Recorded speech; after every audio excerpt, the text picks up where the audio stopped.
Isolated in the Pacific Ocean, more than 2,000 miles off the coast of Chile, lies one of the most mysterious places on Earth, Easter Island, which is home to nearly 900 monolithic stone statues carved out of volcanic rock.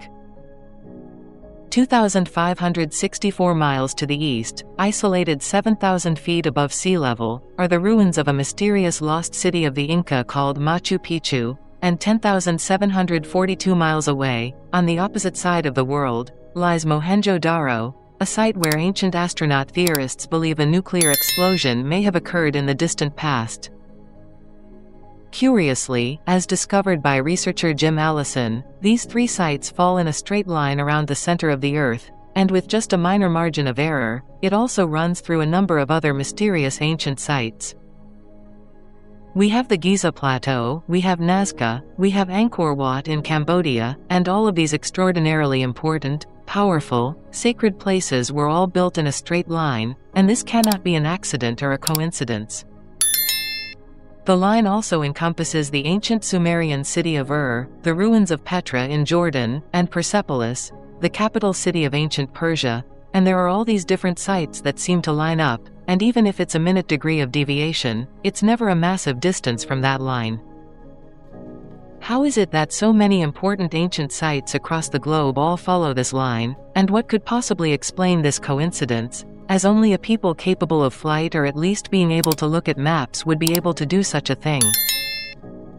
Could it be because some of those points were in fact places where our ancestors made contact with extraterrestrials, and could there be something important in the location and the geography and the geometry that indicated to our ancestors that this is sacred ground and a powerful place to put these sacred sites? Ancient astronaut theorists say evidence of extraterrestrial intervention can also be found by looking at how early humans aligned their most important sites with the stars, and at the Giza Plateau in Egypt, the layout of the three Great Pyramids aligns perfectly with the belt stars of the constellation Orion. Orion's belt is made up of two bright stars and a third dimmer star which is offset a bit to the left, and it's exactly what you see on the ground, two large pyramids in alignment with a third pyramid offset, as if they wanted to build stars on the ground. Also aligned with these stars are the ancient city of Teotihuacan in central Mexico, the Hopi villages in the American Southwest, and the Thornborough Henges, a Neolithic landscape complex in northern England. And could it be merely coincidence that so many ancient cultures throughout the world, that presumably had no contact with each other, all built their most important sites by using celestial alignments? This is not something that can be explained away as a coincidence, and it's time for us to responsibly take a look at what we're really seeing and understand that there is a worldwide intelligent, highly mathematically precise plan behind these designs, and the idea that even ancient buildings are encoded with information and that where they sit on the planet is also part of an intricate code is a fascinating idea that we are just beginning to understand. While investigating the mystery of Atlantis, author Peter Daughtry took me on an unexpected detour to the Lagos Museum to show me a giant 6-foot-long stone egg that could be as much as 7,000 years old, and on top of this egg is a mysterious carving with something up the middle resembling the rod, which throughout history has been a symbol of power and of creation. Moses had a rod, and in Mesopotamia the rod was regarded as the symbol of the power of the gods, and it also reminds us of what might be a double helix symbol, which is very interesting because the ancient astronaut theory suggests that a long time ago, advanced extraterrestrials saw potential for intelligent life, and with a targeted mutation of our genes, essentially we became who we are today. The Dome of the Rock in Jerusalem is an Islamic shrine that sits atop the Temple Mount, once the site of King Solomon's temple and the last known location of the Ark of the Covenant, and in 1981 a small team of Israeli workmen secretly tunneled under this hotly disputed site under the supervision of Rabbi Yehuda Getz. There was a pretty big problem with this because that is the #1 sacred site for the Muslims as well, and these men believed strongly enough that the Ark of the Covenant had been located there that they were willing to take such great risks to try to locate it themselves. When Arabs on the mount heard noises from the cistern below, they confronted the work crew in what became a dramatic subterranean standoff, and police separated the two sides and ordered the tunnel to be resealed, and to his dying day Rabbi Getz believed he was just 40 feet away from finding the original Ark of the Covenant. But could such an audacious claim be true, and might the Ark really still be located where it was thousands of years ago at the site of the Jews' most sacred temple? And for ancient astronaut theorists, the answer may very well be yes, as they point to reports of strange sightings over the mount in recent years. In 2011, there was a very sensational UFO sighting over the Dome of the Rock in Jerusalem, where a ball of light came down over the Temple Mount and just hovered there, and then all of a sudden a pulsating light went out from it, and then it ascended back up. Some speculate that this UFO sighting may have been energizing the Ark of the Covenant, which is still there in Jerusalem, and could it be a mere coincidence that the UFO sighting occurred over this particular site? Or could it be, as some ancient astronaut theorists claim, merely the first in a series of events that are in fact the fulfillment of an ancient prophecy? There's a very interesting prophecy in the book of Zechariah that states there's going to be a tremendous earthquake in Jerusalem and the Mount of Olives is to split, caused by some type of sonic vibration from under the earth. And the powers from under the earth are then going to arise out of this chasm with the Ark, representing both the return of the Ark and the famous coming of the Messiah. All three of the big religions have prophecies about the end-time arrival of a messianic figure, and what we're told is that angels will help bring the Ark of the Covenant back to Earth. And could the light seen over the Temple Mount indicate that some sort of extraterrestrial reactivation of the Ark was taking place? If that device were ever to be found, it will forever change the course of human history, because if we look at our past, it already has changed the course of human history, and if the Ark could be found and retrieved, the possibility exists that its technology could be understood and exploited and possibly even used to reconnect with whoever created it. If they were in fact extraterrestrial beings, then the reality is we might have a direct phone line to the ETs, but we as a culture and as a species seem to use most of our technology for war, and so it would be like giving a 3-year-old a loaded gun, and maybe it's good that for now it's hidden. Northern Peru, the Lambayeque Valley, what appears today to be a ravine of large earthen hills, is in fact a lost ancient city, and for centuries this region was overlooked by archaeologists. But in 1988, explorer Thor Heyerdahl investigated the mysterious mounds and determined them to be man-made structures. The excitement at what he and his team found led to a series of excavations and to the discovery that what had long been considered natural formations were in fact massive adobe brick pyramids severely ravaged by time, and this vast system of monuments was built by what might very well have been the most prolific pyramid builders of all. This was the site of a culture called the Skyl, and these people who rose around 750 AD seemed to be absolutely obsessed with the creation of pyramids, creating as many as 250 within this valley alone, and in one particular town they created 26 that were all basically back to back and side by side. It would seem that the stories and myths and legends of these people suggest that they felt they had to build these pyramids because if they didn't, the world would quite literally come to an end, and archaeologists suggest it would have taken 2,000 workers an entire year just to make the mud bricks for one of the 26 pyramids in the city of Tukum.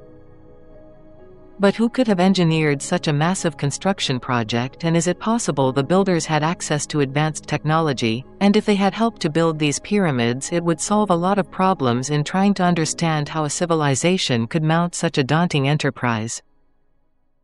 According to mainstream historians, the Skyl people mysteriously disappeared in 1375, and although there are no written records revealing why they were obsessed with building pyramids, ancient astronaut theorists say clues may be found by examining the multiple images of birdmen that archaeologists discovered inside one of the structures. The birdman image is something iconic of depicting someone who can come from the sky, so these glyphs seen on the walls of these structures are particularly interesting, and the idea that we have the pyramids and this representation of people coming from the sky is yet another validation of an amazing structure built with the assistance of some being that came from the skies.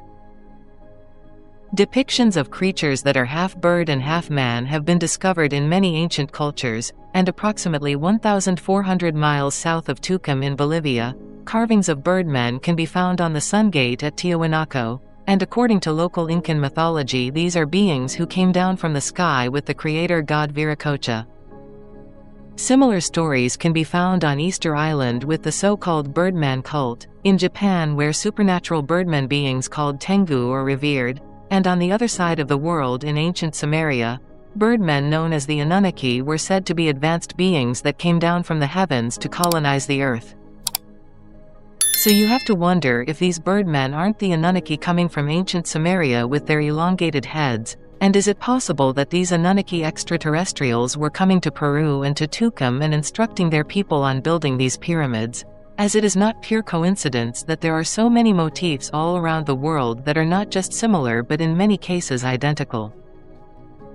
That to me indicates that not only were they not isolated but that they were visited by the same people, by visitors from the sky, and in Bishopville, South Carolina in June 1988 at 2 a.m., 17-year-old Christopher Davis had pulled over on a deserted road near Skyl Swamp to fix a flat tire when he heard a noise behind him. He saw a strange 7-foot-tall creature with red glowing eyes running towards him, and Davis started to drive away but the creature caught up with him and jumped on the roof of the car, and swerving hard to throw the creature off he saw it had 3 fingers and green skin before it finally fell from the car and Davis sped away. He went immediately home and was so upset that his parents called the police department, and Sheriff Liston Truesdale actually went out there and interviewed him and asked him to take a lie detector test, and this young boy passed the lie detector test with flying colors. What Christopher Davis told the detective he saw was a lizard man, and what's interesting is the police took the story very seriously, and although Christopher Davis's sighting was certainly the most famous one, it's not the only one, as in the spring of 1988 a crop duster named Frank Mitchell reported seeing a lizard man cross his grassy runway one morning as he was about to take off. 2 years later in 1990, Bertha Blythers and her 5 children claimed they nearly hit a lizard-like man while driving near the same swamp, and could these incidents all be related, and is it merely coincidence that 3 separate people on 3 separate occasions reported seeing a lizard man near the Skyl Swamp? Could there possibly be another species of life that we're not aware of interacting with people, and in fact alleged encounters with these creatures have become so widespread they are now collectively known as the reptilians, and ancient astronaut theorists say yes and point to the legends of serpent gods found throughout the world. In South America, Quetzalcoatl and Kukulkan are always referenced as serpent gods, and even in Japan and ancient China we have dragon emperors and dragon gods, and it's very possible that there was a time in the past when ancient man was interacting with what appear to be living serpent beings, a lost reptilian race. We can find these stories of serpent gods all around the world on every continent and in virtually every ancient culture, in India, China, Greece, England, South and North America, and Africa, and these are direct references to serpent-like beings that descended from the sky, and to many this is not a figment of the imagination and certainly not a coincidence.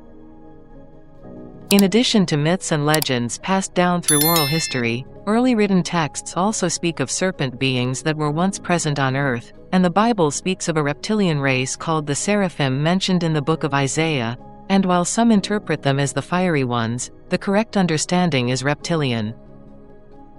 There has always been knowledge of the reptilians, with some being good and others bad, and religious texts tell of reptilian beings whose existence is inexorably linked to that of the earth and humankind, as the book of Genesis has a story about a serpent who tempts Eve, the first woman, by offering her the forbidden fruit from the tree of knowledge.